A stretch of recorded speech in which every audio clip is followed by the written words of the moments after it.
Hello students, it is the second part of electric flux and we will do level 2 problems. In this situation you can see a charge is placed in front of a disk. What is the electric flux? I have already given you the shortcut method. If we know the solid angle, this solid angle, we can easily find the flux. You know, to find the flux there is a shortcut formula kq into d omega. D omega is the solid angle, k is your 1 by 4 pi epsilon naught. What is the solid angle of a disk? Straight away you can remember this formula, 1 minus cos theta into 2 pi. What is this theta? This angle is the theta. When this is making an angle theta with this, these are the electric lines of forces crossing this disk. So this is the maximum angle theta made by the central line. And suppose that charge is placed at a distance d and radius of the disk is r. So this side will be d square plus r square under the root. Now in this you can put the value of cos theta, that is 2 pi into 1 minus d upon d square plus r square under the root. So you will put here, that is 2 pi into 1 minus d upon d square plus r square under the root. This will be your answer. इसको ये cancel कर देंगे. This is q over 2 epsilon naught 1 minus d over d square plus r square under the root. This is the flux of this charge q placed at a distance d in front of the disk of radius r. This is the flux. Now we will do the deep analysis of this. We can prove, we can verify this answer using the basic definition of electric flux. What is the basic definition? It is the dot product of electric field intensity and area vector. We will apply that and we will reach at the same result. So how can we use that? This will be our result. Suppose again I am plotting the diagram. This is the disk, this is the center point, and charge is placed here at a distance d, radius of disk is r. Now I take a small elemental ring. इसके अंदर मैं क्या करता हूँ, एक small ring मान ली मैंने of width dx and radius x. ये जो शेडेड दिखाया हुआ है मैंने, this one, ये मैंने एक रिंग इमेजिन कर ली, इसका स्मॉल पार्ट. तो इसके अंदर से पहले कितना फ्लक्स होगा वो निकालेंगे. You know electric field is variable here. अगर इलेक्ट्रिक फील्ड कांस्टेंट होता तो सीधा क्या करते, electric field E into pi R square answer आ जाता. लेकिन यहाँ पे इलेक्ट्रिक फील्ड वेरी कर रहा है. इलेक्ट्रिक फील्ड वेरी कर रहा है तो पहले स्मॉल सरफेस एरिया लेंगे. तो इस मान लिया ये सरफेस एरिया ले लिया हमने. यहाँ पे इलेक्ट्रिक फील्ड कितना क्रॉस करेगा, ये इलेक्ट्रिक फील्ड क्रॉस करेगा. इसकी वैल्यू डिपेंड करेगी इस डिस्टेंस के ऊपर, और ये डिस्टेंस कितनी होगी हम निकाल सकते हैं. अगर ये रेडियस x मान लो तो ये कितनी होगी, d square plus X square under the root, और इसको सिंपली r लिख लो. और इस एंगल को हम कोई भी नाम दे सकते हैं, बेशक अल्फा. तो इसका एरिया जो है, area vector, that will be perpendicular to this disc and that will be NdS. और इसके बीच में एंगल थीटा. अगर ये अल्फा है तो यहाँ भी ये अल्फा ही होगा, अगर यहाँ पे अल्फा लिया है. तो now we will calculate what is the basic definition. पहले स्मॉल फ्लक्स निकाल लेंगे, that is E dot ds. E और ds के बीच में एंगल कितना, alpha. So it will be E ds cos of alpha. What is the value of E? That is kq upon this distance square, and this is r. So this will be kq upon this r square. This will be the distance. I am writing it here separately. This should be our result, and this result I have obtained using concept of solid angle. Solid angle के concept को use किया है हमने, तो ये result आया हमारा। लेकिन बेसिक कॉन्सेप्ट को यूज करें तो यही सेम आना चाहिए। We will apply the same concept in this situation. This is the most typical problem. When the charge is not placed at the center, but the charge is slightly displaced toward one face of the cube or cuboid, then what will be the electric flux? This is a typical problem. Here charge is placed at the top of this hemisphere. What will be the flux across this curved surface? Using concept of solid angle, we can find easily. Using concept of basic definition, it involves a lot of integration, but you must have your grip on both. So I am using this. So kq upon r square, this is electric field. ds surface area. Which surface area? This shaded. So this shaded surface area, how will you calculate? Circumference of the circle is 2 pi x and width is dx and cos alpha. So multiply it by cos alpha. Now what is the value of cos alpha in this triangle? Cos alpha is your d over this, d over r. I can write as d over r. So this is kq over r square 2 pi x dx and it is cos alpha d over r. So we can put the value of r. So you will get this k is your 1 by 4 pi epsilon naught. 2 pi this cancel out by 2. So you will get q over 2 epsilon naught and d is there and this is x dx divided by r square into r cube and r is your d square plus x square under the root cube करेंगे तो 3/2 हो जाएगा और इसका integration. This will be the total flux. यहां से ये हमारा टोटल फ्लक्स आएगा. अब इसका इंटीग्रेशन करना है हमने. Integration we can do easily. इसको सब्स्टिट्यूट कर लो, कुछ भी इसको t मान लो, उसका डिफरेंशिएशन करेंगे तो इसमें इसको x स्क्वायर का 2x dx आएगा. तो इसका जो है I can tell you directly q d over 2 epsilon naught. Its integration will be that is d 1 by d square plus x square under the root. ये इसका इंटीग्रेशन होगा. और x की वैल्यू मिनिमम कितनी होगी इसमें 0 और maximum radius of this that is r. तो 0 to r. Let us check. अगर इसका डिफरेंशिएशन करें तो यही आना चाहिए. चेक कर लेते हैं. इसका d square plus X square ये ऊपर जाएगा तो -1/2 बार माइनस है. अब इसको मल्टीप्लाई करो आगे प्लस हो गया. ये 1/2 इंटू इसमें से एक प्लस करेंगे, सॉरी डिफरेंशिएट करें तो माइनस करेंगे तो -3/2 वही सेम आ रहा है और ये माइनस साइन प्लस का भी हो जाता है. और 2x स्क्वायर का 2x 2 से वो 2 कैंसिल हो जाएगा. Now when we will put the limit then q d over 2 epsilon naught. When you will put this r and 0, so minus due to minus sign we will put 0 first. So it will be 1 by d. X is 0 minus it will be 1 by r square plus d square under the root. ये आ गया. और यहाँ से 1/d को common ले लो. 1/d common लेंगे ये d कैंसिल हो जाएगा and this will B q over epsilon not. और यहाँ 1 बच जाएगा माइनस ये d यहाँ पे d upon r square plus d square under the root. वही सेम आंसर है ये. तो using basic formula we can find electric flux at any through any surface. तो अब उसी को यूज करते हुए ये सॉल्व करेंगे. How will you solve it? इसको कैसे सॉल्व करेंगे?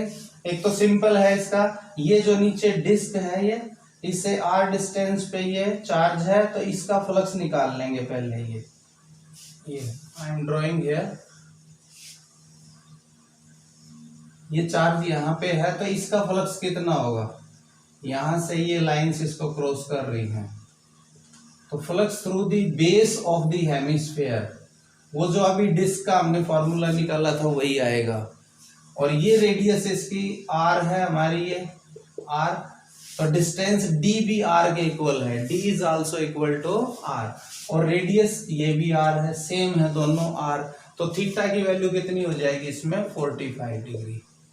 तो इसका जो सॉलिड एंगल होता है हमारा, अभी बताया था मैंने 2π1 माइनस कोस थीटा।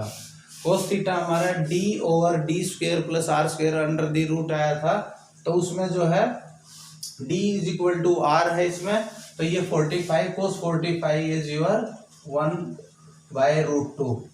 तो ये सॉलिड एंगल आ गया हमारा ये। तो इसके अक्रॉस फ्लक्स कितना आएगा, बेस के अक्रॉस फ्लक्स का फार्मूला बताया था मैंने, K Q into D omega, K is your 1/4πε0 into D omega this one 2π1 minus 1/√2, ये कैंसिल हो गया, इससे 2 बच जाएगा नीचे, ये आ गया 1 माइनस दिस। तो अब ये बेस का निकाल लिया हमने, और इसको अगर इस चार्ज को हम ऐसे इसका एक होराइजन ले ले, तो जितना टोटल फ्लक्स है इसका, टोटल फ्लक्स होगा Q/ε0 पूरे इसका इन ऑल डायरेक्शंस। तो इसमें इससे जो नीचे क्रॉस करेगा दोनों से, बेस से और कर्व्ड सरफेस से, वो कितना होगा Q/2ε0। तो कर्व्ड सरफेस से कितना करेगा, तो कर्व्ड सरफेस से कितना करेगा, टोटल ये है, उसमें से जो हमारा ये आंसर आया है ये वाला, ये माइनस कर देंगे। तो कर्व्ड सरफेस से जो क्रॉस करेगा ये माइनस कर दो, Q/2ε0 1 माइनस 1/√2। जब इसको माइनस करेंगे तो दिस विल कॉमन, तो ये 1 माइनस 1 ये कैंसिल हो जाएगा, और ये यहाँ पे 1/√2 रह जाएगा यहाँ पे। तो ये आंसर आएगा हमारा। इस कर्व्ड सरफेस से कितना फ्लक्स आएगा, ये आएगा। Now let us verify this whether this result is correct or not. We can verify it using the basic definition of electric flux. वो कैसे करेंगे, उसी तरीके से ये ले लिया हमने हेमिस्फीयर, ये इसका बेस है, सेंटर पॉइंट यहां से r डिस्टेंस के ऊपर ये यहाँ पे Q चार्ज रखा हुआ है।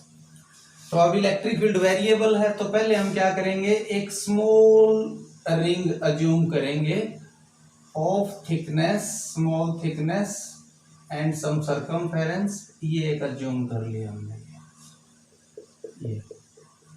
तो इसके अंदर से कितनी लाइंस क्रॉस करेंगी, हमने कर्व्ड सरफेस से निकाला ना, कर्व्ड सरफेस से कितने जाएगा, तो इससे कितने जाएगा, तो यहां से अगर इलेक्ट्रिक लाइन देखूं मैं कोई भी, ऐसे निकलेंगी यहां से ऐसे ऑल डायरेक्शंस में। तो इस पॉइंट को मैं मान लेता हूँ, ये कोई एरिया वेक्टर ले लिया मैंने, यहाँ इसका ये ds अगर एरिया है तो इसका परपेंडिकुलर ऐसे होगा, ये हर जगह परपेंडिकुलर होगा ऐसे ये चारों तरफ इसके, ये राउंड है ऐसे, तो चारों तरफ परपेंडिकुलर होगा। तो ये हमारा NDS आ गया ये। तो ये जो है ये डायरेक्शन होगी इसमें जो इलेक्ट्रिक फील्ड की, this will be the direction of electric field due to this charge. अब यहां से अगर डिस्टेंस देखें तो ये जो है इसकी डिस्टेंस r ही होगी, ये साइड r है, ये भी r है, तो हम ये डिस्टेंस निकाल सकते हैं। इस चार्ज के कारण यहाँ पे कितना फील्ड होगा हम निकाल लेंगे। तो बेसिक डेफिनेशन पहले स्मॉल फ्लक्स निकाल लेंगे, दैट इज E.ds, और E और ds में कितना एंगल है, ये एंगल है, ये एंगल पता होना चाहिए, and this angle will be equal to this angle, ये निकालना है हमें। तो मैं इस एंगल को ज्यूम कर लेता हूं थीटा थोड़ी देर के लिए। अगर मैंने ये एंगल थीटा ज्यूम कर लिया और ये दोनों साइड इक्वल हैं, ये भी r ये भी r, तो ये डिफरेंस कितना होगा, difference between any two vectors, अगर ये दोनों साइड सेम है तो ये डिफरेंस हम सीधा निकाल सकते हैं, 2a cos साइन आएगा, डिफरेंस लेना है तो साइन ऑफ θ/2। अगर ये वेक्टर a है, ये भी वेक्टर a है, तो ये डिफरेंस कितना होता है 2a sin θ/2 if this angle is theta. तो यहां से ये साइड कितनी आ जाएगी हमारी 2r sin ऑफ θ/2। तो इलेक्ट्रिक फील्ड आ जाएगा यहाँ से हमारा। इलेक्ट्रिक फील्ड की वैल्यू कितनी होगी यहाँ पे Q/4πε0 इंटू दिस स्क्वायर, और ये कितना आ जाएगा इंटू, मैं इसको ब्रैकेट में रखता हूं 2r sin θ/2 whole square. This is electric field. अब इसमें ये इसको EdS cos ऑफ, इसको अल्फा मान लो थोड़ी देर के लिए, तो अल्फा की वैल्यू हमें निकालनी पड़ेगी। तो उससे पहले ds की वैल्यू पुट करेंगे। अब ds क्या है, इसका सरफेस एरिया सारा। अब इसका सरफेस एरिया कैसे निकालें, तो इसकी पहले हमें ये रेडियस पता होनी चाहिए इस रिंग की, जो हमने एलिमेंटल रिंग अज्यूम की है इसकी रेडियस। तो अगर ये साइड r है तो ये r sin थीटा होगी, ये r cos थीटा, ये r sin थीटा। तो इसका जो सरकमफेरेंस होगा वो 2 पाई, इसको मैं x मानूं तो 2 पाई x होगा, तो x की वैल्यू क्या होगी r sin थीटा। तो यहाँ पे आ जाएगा ये 2 pi into r sin theta. और इसकी विड्थ कितनी होगी, अगर ये एंगल थीटा है तो इसका यहाँ पे ये स्मॉल एंगल d थीटा बढ़ाएगा यहाँ पे इसकी विड्थ के लिए। तो ये जो dx विड्थ है that will be r d theta. तो d थीटा r स्क्वायर हो जाएगा, यहाँ पे r की जगह क्या बन जाएगा r square, r d theta से मल्टीप्लाई कर दिया मैंने। Got this point. तो इसको ध्यान से सुनना, this is the important point. तो यहाँ पे ये है, हमने ds निकाल लिया इनटू कोस अल्फा। अब ये एंगल कितना होगा, ये एंगल इस एंगल के इक्वल होगा। और ये एंगल कैसे निकालेंगे, इस ट्रायंगल के अंदर जब दो साइड्स इक्वल हैं, ये साइड इक्वल है और ये एंगल पता है हमें, तो ये एंगल कितना होगा 180 माइनस थीटा का हाफ। टोटल 180, उसमें से थीटा माइनस कर दिया और ये इक्वल इक्वल हो जाएंगे, तो दैट इज 90 माइनस θ/2। तो ये अल्फा की वैल्यू कितनी होगी 90 माइनस θ/2 आ जाएगी। तो यहाँ पे cos of 90 minus θ/2 and that is sin θ/2। और वो sin थीटा इससे कैंसिल हो जाएगा, लेकिन ये स्क्वायर है तो एक sin थीटा यहाँ भी है, अभी कैंसिल नहीं करते, इसको बाद में करेंगे। इसकी कैलकुलेशन सब कर लेते हैं। आंसर शुड बी दिस, ये आंसर आना चाहिए हमारा। अभी चेक करते हैं इसको। तो 2 पाई से ये कैंसिल हो गया 2, तो यहां से Q/2ε0, यहाँ पे ये स्क्वायर है हमारा r square sine theta d theta, और यहाँ पे कोस का ये हो जाएगा साइन ऑफ θ/2 डिवाइडेड बाय, यहाँ पे कितना है ये 2 4r स्क्वायर साइन स्क्वायर θ/2, और इसको इंटीग्रेट कर देंगे, that will be the total flux. और थीटा की वैल्यू कहां से कहां तक वेरी करेगी 0 से 90, 0 to π/2 वो वेरी करेगी इसके अंदर। तो इसमें जो है कांस्टेंट है वो बाहर आ जाएंगे, कैंसिल आउट हो गया, 4 2 जा 8, this is q divided by 8ε0। इस साइन थीटा को हम इसको एक कैंसिल करके एक रह जाएगा, यहाँ पे ये कैंसिल हो गया, और ऊपर बच गया हमारा साइन थीटा। और इस साइन थीटा को मैं लिख सकता हूं 2 sin θ/2 cos θ/2। तो साइन θ/2 कैंसिल हो जाएगा, तो this will be 2 sin θ/2 cos θ/2 into d theta पहले ही है हमारा, डिवाइडेड बाय साइन θ/2। 4 इधर आ चुका है, और अब ये कैंसिल कर दो, तो फाइनली जो है हमारा ये कितना हो जाएगा, that will be equal to 2 4 जा 8। तो this is q divided by 4ε0, और वहां आ जाएगा cos of θ/2 into d theta. इसका इंटीग्रेशन ये आ गया, और इसका इंटीग्रेशन क्या होगा, that is sine θ/2 divided by θ/2 का 1/2, तो 2 ऊपर चला जाएगा, और लिमिट 0 to π/2। एक बार इसका डिफरेंशिएशन करके देख लो, ये आना चाहिए साइन θ/2 का cos θ/2 इंटू 1/2, 1/2 इसको कैंसिल करके, तो इट इज करेक्ट। अब इसकी लिमिट पुट कर दो, ये 2 बाहर आ जाएगा, तो दिस इज q/2ε0, और एक बार 0 करेंगे, एक बार π/2, तो π/2 करेंगे तो ये साइन ऑफ π/4 हो जाएगा। θ/2 है तो π/4 माइनस 0, और साइन π/4 इज योर 1/√2, तो q divided bye 2 epsilon not into 1/√2. Same result we get here. So in this way you can use the basic method, basic definition of electric flux. Now this can be solved in the same way. अगर या तो इसका हमें पहले solid angle पता होना चाहिए, solid angle पता होगा तो डायरेक्ट हम रिजल्ट निकाल सकते हैं। अब सॉलिड एंगल इसका कितना होता है, उसके लिए you can note down the formula. मान लिया हमारे पास कोई भी एक ये रेक्टेंगुलर शीट है, प्लेट है, ये ब्रेड्थ b है, लेंथ l है, और यहाँ पे कोई चार्ज q इससे d डिस्टेंस पे रखा, सेंटर से परपेंडिकुलर डिस्टेंस, यहाँ से सेंटर से d डिस्टेंस पे। तो यहाँ पे जो इसका सॉलिड एंगल बनेगा, सॉलिड एंगल कौन सा होगा, ये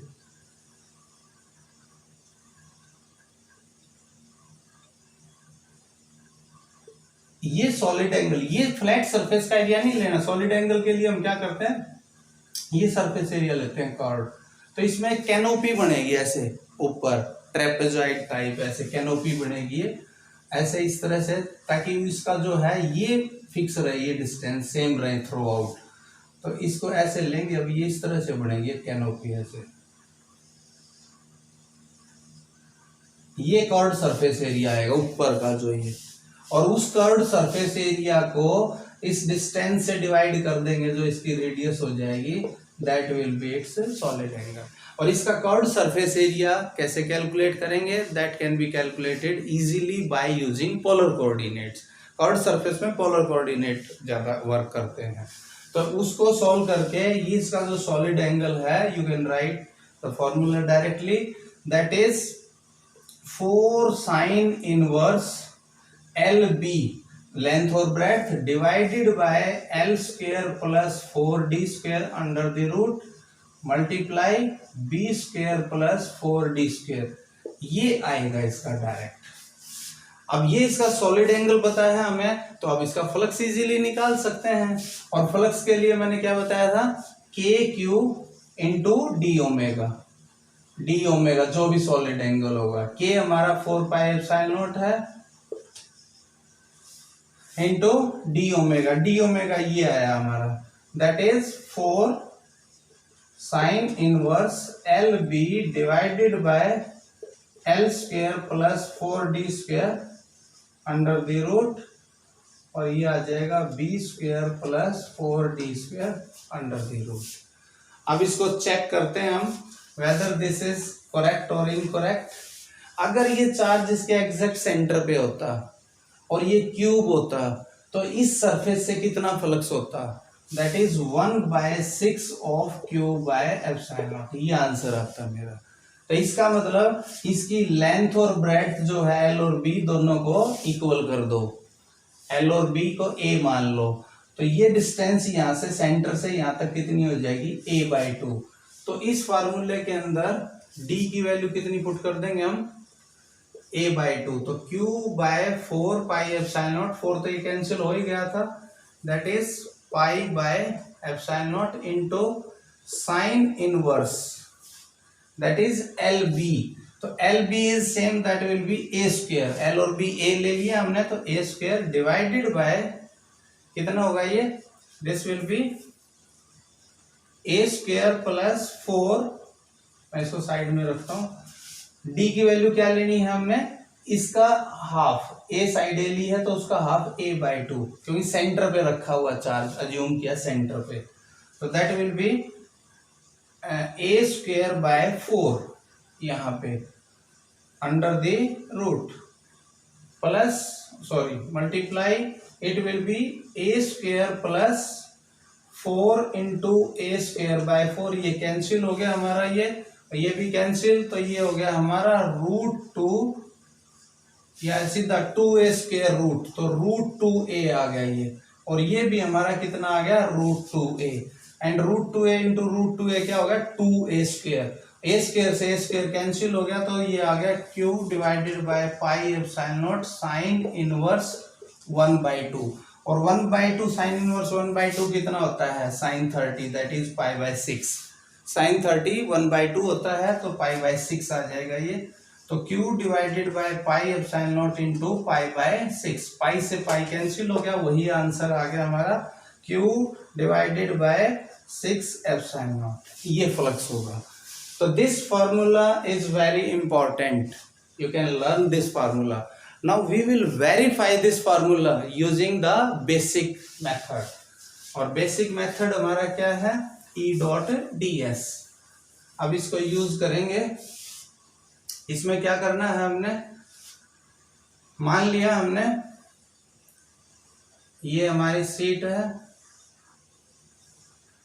यहां चार्ज रखा हुआ है, उसी तरीके से ये सेंटर पॉइंट था, इसको मान लिया ये y एक्सिस है, और इधर जो है इसमें एक्सिस ले लो कोई भी प्लेट के अंदर, तो प्लेट के अंदर कोई भी एक्सिस लेंगे हम, तो सपोज एक ये सरफेस एरिया ले लिया मैंने यहाँ पे, स्मॉल सरफेस एरिया। तो ये साइड अगर इस प्लेन के अंदर, ये साइड अगर y है तो ये x होगी, इस तरफ x होगी, और उसके परपेंडिकुलर जो है ये z होगा ये। तो प्लेन के अंदर देखेंगे तो ये x और ये y, तो ये सरफेस कितनी हो जाएगी dx, और ये कितनी हो जाएगी dy। तो इलेक्ट्रिक लाइंस पहले इससे कितनी क्रॉस कर रही है वो काउंट करेंगे हम। तो इससे कितनी लाइंस क्रॉस कर रही हैं, उसके लिए मेरे को ये ड्रॉ करनी पड़ेगी लाइन इन दिस वे, ये लाइन इससे क्रॉस कर रही है यहाँ पे। तो ये मान लिया इसके साथ थीटा एंगल है, तो इसका एरिया वेक्टर किस तरफ होगा, इसके परपेंडिकुलर होगा, तो इस लाइन के पैरेलल होगा जो सेंटर से पास कर रही है। तो इसका जो एरिया वेक्टर होगा NDS ये होगा, और ये इलेक्ट्रिक फील्ड, तो ये एंगल भी थीटा ही होगा जो थीटा है यहाँ पे। तो इसका जो स्मॉल फ्लक्स आएगा d phi, that is EDS cos of theta, ये आएगा। अब इस E की वैल्यू पुट करनी है हमने, और DS की वैल्यू पुट करनी है। अब कैसे करेंगे, तो उसके लिए you can right E is your Q, KQ divided by this distance square, यहां से यहां तक ये डिस्टेंस। अब ये डिस्टेंस कैसे निकाल लेंगे, पहले तो इस सेंटर पॉइंट से इसकी डिस्टेंस निकालो ये और plane of this rectangular plane के अंदर ये अगर y है, ये x है, तो ये डिस्टेंस कितनी आ जाएगी, ये that is x square plus y square under the root, ये डिस्टेंस। और उसके ऊपर ये जो लाइन है ये 90 डिग्री होगी यहाँ पे। अगर ये 90 है तो ये साइड कितनी आएगी हमारी, ये this square plus this square, तो ये साइड आ जाएगी हमारी, ये हमने d ली हुई है यहाँ से यहाँ तक परपेंडिकुलर डिस्टेंस इस पॉइंट चार्ज की फ्रॉम दिस प्लेट, तो वो d है। तो ये डिस्टेंस आ जाएगी हमारी d square plus x square plus y square का अंडर द रूट आएगी। लेकिन हमें यहाँ पे k के ऊपर r स्क्वायर होता है तो अंडर द रूट कैंसिल। तो e की वैल्यू पुट कर दी हमने। अब ds कैसे लेंगे, ये dy इंटू dx या dx इंटू dy। उसके बाद कोस थीटा की वैल्यू इसके अंदर देख सकते हो, इसके अंदर कोस थीटा कितना होगा, ये बेस हो गया हमारा d, और ये hypotenuse that is d upon d square plus x square plus y square under the root. अब इसको इसमें जो है डबल डिफरेंशिएशन है यहाँ पे dx और dy। जब हम पूरे सरफेस का फ्लक्स निकालेंगे तो हम इसको इंटीग्रेट करेंगे and it will be an example of double integration. तो दो बार इसको इंटीग्रेट करेंगे and then we will get our result. अब इसके अंदर मैं इसको सिंप्लीफाई कर लेता हूँ, टोटल फ्लक्स हो जाएगा हमारा, इस k को बाहर ले लेंगे 1/4 पाई एप्सिलॉन नॉट, तो this is q/4 pi epsilon not, और db आउटसाइड आ जाएगा, और अंदर dx dy divided by d square plus x square plus y square power 3/2 and double integration. अब डबल इंटीग्रेशन में जो है एक बार dx वेरिएबल एक बार dy वेरिएबल। जब x वेरी करेगा तो x की वैल्यू ये है यहाँ से यहाँ तक, और ये यहाँ से यहाँ तक, ये टोटल विड्थ हमने b ले रखी थी, तो ये -b/2 से +b/2, या इसको यहाँ बाहर 2 से मल्टीप्लाई करके 0 to b/2 ले सकते हो। 0 to b/2 लेंगे तो बाहर 2 आ जाएगा। ऐसे ही इसके लिए जब ये y वेरी करेगा तो ये लेंथ वेरी कर रही है, y एक्सिस ऐसे ले रखे हैं प्लेन में, लेंथ वेरी कर रही है, तो सेंटर पॉइंट से डिस्टेंस इधर l/2 इधर -l/2, तो -l/2 से l/2, तो शॉर्टकट में 0 to l/2 और 2 इसका फैक्टर, तो 4 टाइम्स यहाँ एक्स्ट्रा लगा देंगे यहाँ पे, दिस विल बी 4 टाइम्स। तो अब इसको सॉल्व करेंगे, ये 4 से 4 cancel and this will B QD divided by pi epsilon not. अब इसको इंटीग्रेट करना है हमने, तो पहले ये फंक्शन ले लो, ये इसका इंटीग्रेशन सिर्फ dx ओवर दिस, इसका इंटीग्रेशन लेंगे ये लिमिट, और इसका इंटीग्रेशन मैं कुछ भी मान लेता हूं, I1 मान लिया मैंने, इसका इंटीग्रेशन इनटू dy, जो I1 आएगा that will be a function of y definitely, और यहाँ लिमिट रह जाएंगी 0 to l/2। अब इसका इंटीग्रेशन कैसे करेंगे, इसको अलग से सॉल्व कर सकते हैं हम, अब इसकी जरूरत नहीं है, इसको I rub it out, there is no need. अब हमने ये इंटीग्रेशन सॉल्व करना है I1 y, ये कैसे सॉल्व करेंगे, पहले इसकी वैल्यू पुट करो, dx divided by d² plus x² plus y² whole power 3/2, इसका इंटीग्रेशन 0 to b/2, ये वाला x की वैल्यू, तो ये वैल्यू जो भी आएगी यहाँ पे पुट कर देंगे और फिर दोबारा से फिर एक बार इंटीग्रेट करेंगे। तो अब इसको इजीली किया जा सकता है, इसमें ये d और y ये कांस्टेंट है, तो ये this is the form of dx over x² plus z², z की वैल्यू क्या है हमारे z², that is d² plus y², इस फॉर्म से इसको इंटीग्रेट कर लेंगे, फिर उसके बाद next integration and you will get this one, यहाँ पे जो ये आया हुआ है हमारा q ओवर, क्योंकि इसमें देख सकते हो QD bye pi epsilon not आया हुआ है यहाँ पे, तो इसका जो आंसर आएगा हमारा ये आएगा, that will be sine inverse LB divided by l² plus 4b² under the root into b² plus 4d², ये जो है इसका इंटीग्रेशन आएगा यहाँ पे, और इसके अंदर जो है ये d कैंसिल हो जाए तो 1/d बाहर आएगा इसके अंदर, तो जैसे इसको सॉल्व करेंगे तो d उससे कैंसिल हो जाएगा and you will get your result. तो इस तरीके से इसको सॉल्व करके we can calculate the total electric flux through any plane surface, whether it is rectangular or it is square in shape. Thank you.